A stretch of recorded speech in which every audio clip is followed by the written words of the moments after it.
What's up, guys? It's your girl Jen, and we are back with season 2 of Instant Bond Podcast. If you are new here, this is a space where I am the most vulnerable with you guys, where I share a lot of my story, my journey, and hopefully it helps someone else out there. So I'm so excited to be back with you guys. I really missed sitting here in this chair, being here in this space, talking, expressing, like getting myself out there. Happy New Year. It is 2023 and I am just feeling like this year is going to be amazing for me. I need it to be amazing for me. I feel like 2022 was really hard for a lot of reasons for me, and so for 2023 I am just wishing for success and happiness and health and rest and all of the things. And if you're listening to this, I just want to say thank you. Thank you for returning. Thank you for telling a friend. If you haven't told a friend, tell a friend to tell a friend, okay?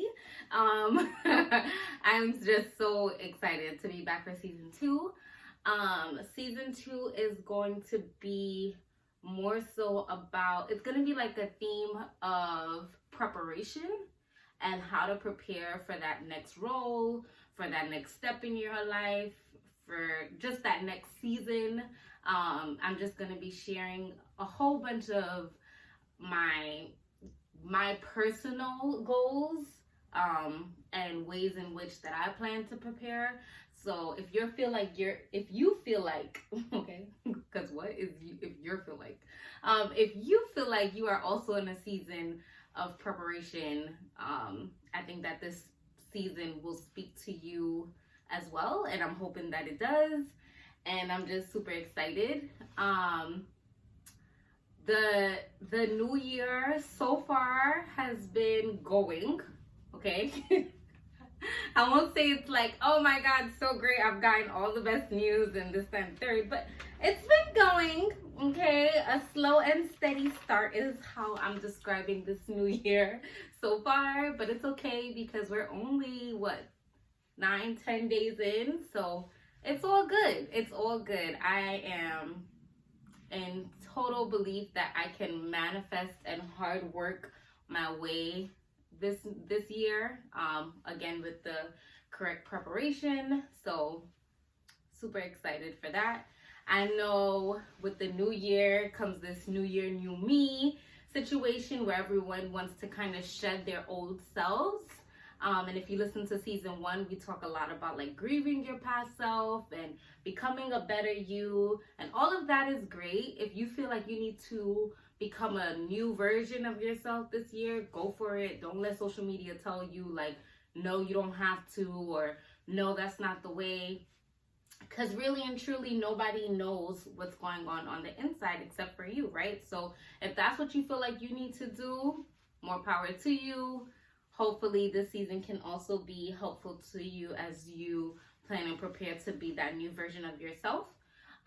For me personally, I'm more in the spirit of New Year, same me. There's some things that I love about myself that I've worked really hard to get to, and I don't ever want to change that.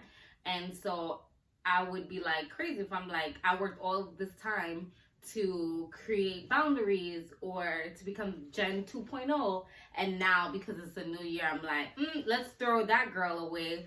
Let's see what new girl we can get. Let's spin the wheel and see what new girl we can get this year, right? So for me, it's all about new year, same me, just a little few adjustments here and there. But in this podcast episode, I want to talk to you guys about, what I love about myself, the things I plan on changing, and some goals that I'm setting for myself and how I plan to accomplish them. So let's just jump right into it. Okay, first starters, let's talk about the things I love about myself. I love my ability to dream. Like, I feel like my visions are always so big and so Sorry if the lighting changed in here. I got weird flickering if you're watching on YouTube. But I dream so big. I have all these amazing like goals and aspirations that I always want to accomplish. And I in the past have really been down on myself about dreaming so big because I always felt like I'm always chasing something else, like I'm always chasing a dream. But really and truly, I'm learning to love that side of myself. I'm learning to love that adventurous part of my brain where it kind of drifts and goes where it wants to, and I can see things that most people is like, really? Like, you know what I mean? Like, they don't see it, they don't understand, but I'm able to see it for myself, see it for other people. So many times, you know, my cousins or my sisters will ask me for advice or how I feel something could be accomplished, and I'm just like, boom, like out the box with ideas. And I just love that part of me, and something I don't want to change at all. It's a part of me that I felt like was a hazard to myself because I am such a big dreamer. Sometimes I have so many goals, so many aspirations that I don't know how to organize them or be able to bring them to light. But even if they never come true, even if they just stay on my pen and pad or in my brain or in my dreams, I just love the fact that I'm a dreamer, and I want to continue to dream big all of the time. So we're keeping that ability to dream because some people have zero imagination. Okay. Next is my empathy for people and always being able to see all sides of a situation. I would say I'm a huge empath. Okay, no, I take that back. Not huge, because it's not for everyone, but when it's like someone I really love and value, I will say I'm a huge empath. I take on people's problems as if they're my own. I want to find solutions for them. I want to help them through their problems. And I would say due to like failure of relationships in the past, I've kind of moved away from that. I've kind of like tried to block off myself from people and their feelings and their situations. But I find that I'm not as fulfilled as I once was. Like, I really take joy in helping people solve their problems. I really take joy in being there for people, for being that point of person. And I'm not gonna lie, for a bit, it did take so much out of me. I felt like it was sucking me dry. But now that I'm learning how to balance, I want to go back to that. I want to be that point of contact. I want to be that person that people could rely on. I love the fact that I'm able to listen to someone's problems or story and be able to give them different ways of thinking, or maybe see how someone else may have been thinking in that situation. So those things about myself, I am going to keep. I'm not going to allow, you know, my past relationships to deter me from that, because it's who I am, and I don't think it does me any good. I don't think it does the people that are currently in my life that I love any good, and it's really the part of myself that I'm missing. And so I'm excited to bring her back and, you know, have her be part of Gen 2.0. My I'm gonna find a way attitude, okay? I lost her too for a bit. I would say after the pandemic, it got really hard for me, and I felt like all of my dreams were impossible, and I didn't know where to go, what to do. I felt like I had to restart everything all over. Everything felt impossible to me. But before the pandemic, I had a real I'ma find my way attitude. Like, anything I wanted to do, any field I wanted to be in, I found a way. I networked, I went to events, I was talking to people, I got out of my shell. Like, I did whatever I had to do to get to where I wanted to be. And I'm looking for that Jennifer again. I'm looking to put her back into my life. I'm looking for that go-getter attitude. I want to continue with her. I don't want her to be afraid. Like, I don't want to be this scared version of myself anymore. I really want to come out and be the star and the flower and the butterfly I was meant to be. Like, I truly believe that I'm meant for so much greater than what I've been telling myself as of lately. And so I'm ready to get back to that. I'm ready to get back to the as any means necessary, okay? Jenny X. Okay, so those are the 4 things that I'm keeping about myself, that I'm determined to bring back into my life, that I want to see me be able to bring forth and, you know, be there for people and seek out my dreams and know that the sky is not the limit and all the things. I want that vibrant Jennifer back again. I'm about to be 32 in June, which is just like crazy to even say. Sometimes I can't even believe I'm in my 30s, which is like, girl, duh, it's a blessing. But like, I want to be 30 and thriving, not 30 and scared or shook. You know what I mean? I want to live to my fullest potential. I want my daughter to be proud of me, my future kids to be proud of me, my husband. I want me to be proud of me, okay? More importantly, so I'm gonna do whatever necessary to make sure I'm getting that every single day. Every day I'm looking in the mirror and I'm giving myself a pat on the back because I know I tried my damn hardest that day and I got shit done. Period, poo. Okay. As far as things I'm doing differently, I plan to do daily check-ins with myself. I always aim to do them, but sometimes I fall off. I'll go weeks without checking in on myself, weeks without journaling, and I really want to make it a priority because I realize when I check in with me, I feel so much better and I'm able to be better for my husband or my family or my friends or just like work, you know, like when I'm able to check in on myself and journal and meditate and work out and think about my needs, my wants, what do I want to do, and just have like, even if it's 5 minutes of selfishness, I recognize the difference in myself. I did 30 days of journaling every single morning.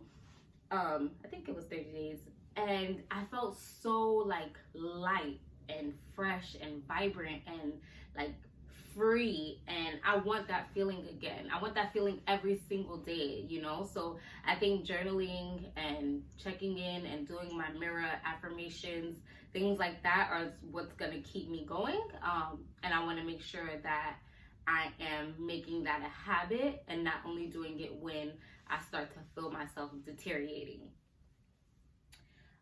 Keeping promises to myself.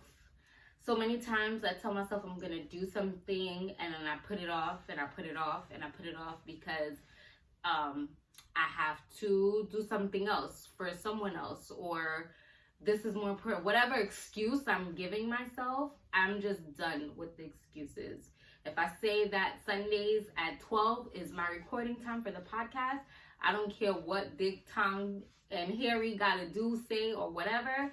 Sundays at 12 is my recording time. So I just want to create like a schedule and a routine for myself and keep those promises to me. If I say I'm going to wake up at 6 a.m., I'm waking up at 6 a.m. I'm not snoozing the alarm clock 50 times. I'm not making excuses on why I'm not able to wake up at 6 a.m. because I went to bed last night at 12. And so now I got to know, like, we're done. We're done with that. Whatever I say to me, whatever promises I make to me, I plan on keeping them. I plan on becoming very disciplined with myself because I don't break my promises to anyone else. If I tell my husband I'm going to do something for him, I do it. If I tell my sister I'm going to do something for her, I do it. So why do if I tell a company, okay, no matter how tired I am, if I got to go to work at 8 o'clock in the morning, I'm there at 7:50, 7:55. So If I can do it for them, I can damn sure do it for me. And I'm done making excuses. I'm done coming up with reasons why I'm breaking promises to myself. 2023, it's all about me, and making sure that I'm not doing that no more. Okay. Another thing I'm not doing anymore is telling myself I can't. I'm trying my best to remove can't from my vocabulary. I don't see why there's anything I can't do. Everything is a learned behavior or a learned trait or you can learn pretty much anything. And so my goal for 2023 and going forward, because I know it's going to be really hard, I'm not going to be like, oh, in 2023 I'm going to master this. Like, I've been saying I can't for so long. I know it's going to take time and patience and practice and not making excuses and not breaking promises to myself to really get there. But eventually I do want to wake up one day and be like, I haven't said can't in a long time, you know. I want to be able to learn whatever it is I want to do, to take the time to study, to take the time to practice, to read, to do whatever it is I need to do so that the word can't is no longer in my vocabulary. So that is a huge priority for me for 2023 and the years to come. And last but not least is thinking about how I can change the past. This one is like the home run, okay? Because I am constantly thinking about what I could have did to make someone feel better, what I could have did to be a better daughter, what I could have did, how I could have approached a situation, different avenues I could have took with a job, or how I could have changed it. Like, I'm always thinking about ways in which I could have changed something to change the outcome. But I need to just sit in my decisions, accept my decisions, and move forward. I'm not thinking about the past anymore. I cannot change anything I cannot control. I'm not in control of anyone else's decisions or anything. I am only in control of me, and that's through the leadership of God. So I'm allowing him to lead me forward, and whatever decisions that I feel like he's putting on me to make, I'm going to make them with a solid mind and a solid heart. And I'm not going to allow myself to then go back and be like, ooh, but what if, or how could I could have did that different? Like, nah, I'm living with my decisions and I'm moving forward. And if I feel like there was something I could have did better, I'll do it better in the future. But I'm not going to keep penalizing myself or making myself feel bad about the decisions that I made 10 years ago, 5 years ago, 3 years ago, yesterday, like an hour ago. I'm not doing that no more. It's over. It's over. Okay? Whatever decisions I made, that's it.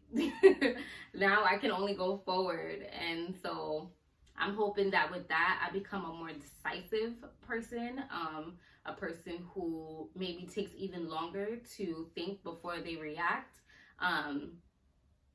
so that I can be a better person for me and those around me, and know that whatever outcome I have was the outcome that was meant for me and set for me, and that I made the best decisions for myself, because I'm not doing anything sporadically or with malicious intent or out of emotion. I am moving at a grounded pace. I'm moving at a pace that is for me, and I'm always thinking ahead. So that is really important for me, and those are the 4 things that I am looking to do differently in 2023 and going forward, because again, these are huge like roadblocks for me, and also actions to take, and I know it's going to take longer than 2023 to get me there. Now, in regards to setting goals and how I do them and why I do them, I know we all set goals for ourselves, and I believe that setting goals is important. I feel like when I'm able to check something off, it makes me feel accomplished, it makes me feel better, it boosts my energy, all those things. So I set goals for many reasons. It keeps me accountable whenever I write it down. If I'm telling someone I'm going to do something, and any task, anything that I have to do, if I don't write it down, it's not happening. Okay? Let's just get this clear. My memory ain't that great. I'm not gonna remember. I have 50 million things running through my mind all the time. And writing them down really just helps me to stay organized and get organized and make sure that I'm holding myself accountable, so that you don't have to remind me like, Jen, remember you said you was gonna. I already know. I wrote it down on my calendar. I'm gonna do it on X, Y, and Z day. So every year I do yearly goals, and those are like big picture goals. For example, 2022, I said I'm seriously gonna come out with my podcast, and I made sure to do that. There's a lot of things on my goals for 2022 that I did not accomplish, but that's okay. I always like go back and revise my goals. Some goals transfer over to the next year and things of that nature, but my goals that I write at the end of the year or the beginning of the year are always big picture goals. What are those big dreams that I'm thinking about? You know, and I always break it up into like finance goals, personal goals, health goals, relationship goals, beauty goals, like whatever I need to do. Like beauty goals is on my goal list for 2023. And that includes like getting a skincare routine down, making sure I'm taking care of my body, getting a facial, you know, twice this year. Like those are like my beauty goals, so that I'm growing my hair, like things like that. They're on my big picture to-do list. And then what I do is weekly, I create weekly goals for myself. So what on my weekly goal list, there'll probably be something like work out 3 to 5 times, wash your hair, do a deep conditioner, don't forget to use cuticle oil on your nails today. Like things like that are on my weekly goals, so that I'm always doing things that are going to benefit my larger goals, my big picture goals that I set out for myself for the year. And excuse me. And I found that to be helpful because it makes it feel more achievable. I used to do just like yearly goals and then try to make sure those goals are happening, like working towards every single goal all the time. But I notice now if I just break it down, like 2 or 3 things a week that I'm doing per goal, it just makes me feel like I'm just living. It doesn't feel like it's like a task, like I'm on this race to like get to my goals and beat my goal by the clock of 12 a.m. on December 31st. You know what I mean? And so I feel like that has been helpful to me. And feel free to let me know if there's any goals or like ways that you set your goals that are helpful to you. I just found that has been useful for me, and it makes me feel more accomplished. It makes me feel like what I'm doing matters, like I'm always working towards something, and it's just been beneficial to me overall. And if I'm not able to accomplish, if I'm going through my list at the end of the year and I see that there were, 5 things or 6 things that I wasn't able to accomplish, I don't feel as bad, because I know that I was actively working towards them for the year. They just didn't come to fruition yet, and that's okay, because remember, everything is gonna happen on God's timing and His timing only. Okay, you could plan, you could prepare, you could demonstrate, you could set out to do, you could do everything under the books, but if it ain't God's planning, honey, it ain't gonna happen. Okay. For today, the question of the day, I guess it would be more so, I don't know, I need to find another thing to call it besides question of the day, because I feel like it's more like assignment of the day or like statement of the day. But whatever, we'll think about a better name for it in 2023. But it's really about your goals. How do you plan to prepare yourself for the year, for the goals that you're trying to accomplish? What are your like must-haves of this year? Like mine's are making sure that I stay true to me, becoming more of an empath again, not saying can't anymore, removing can't from my vocabulary. But what are yours? What are your like top 3, top 5 must-haves? I'm not doing this no more, or I am doing this without a doubt. that you're adding to your goal list for this year and the years forward. I'd love to hear it. Don't forget to follow us on InstantBondPod on Instagram and on TikTok, InstantBondPod. And you can always write in any questions, any comments, if you want to share your New Year's goals with me at instantbondpod@gmail.com. And again, thank you guys so much for listening. I'm super excited for this new year and how I plan to grow with you guys and grow the podcast. And do not forget to tell a friend, because I can't grow without you, okay? Love you guys. Bye.